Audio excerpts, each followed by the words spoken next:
Welcome to Wizard.com. This is Ashwini, Maths tutor.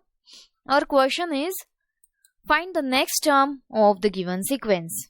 And we have given the sequence here: 7, 25, 97, 385, 1537, 6145. Okay. Now here, if we multiply 7 by 4 minus 3, so 28 minus 3, we will get the next term 25.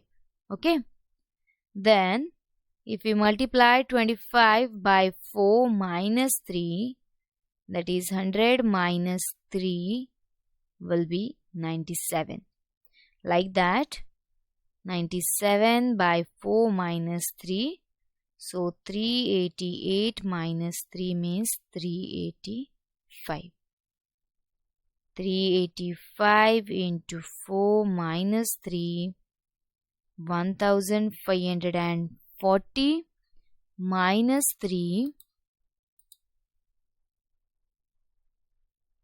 So it is 1537.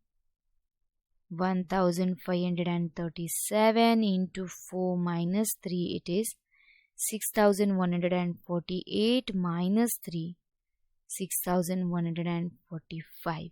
Okay.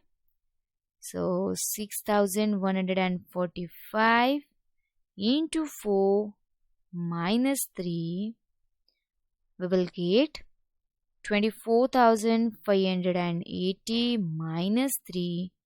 So it is 24,577.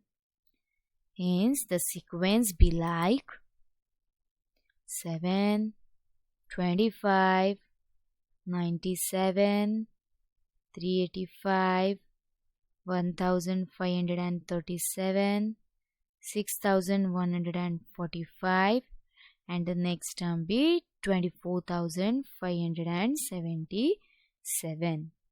So our correct option is option B.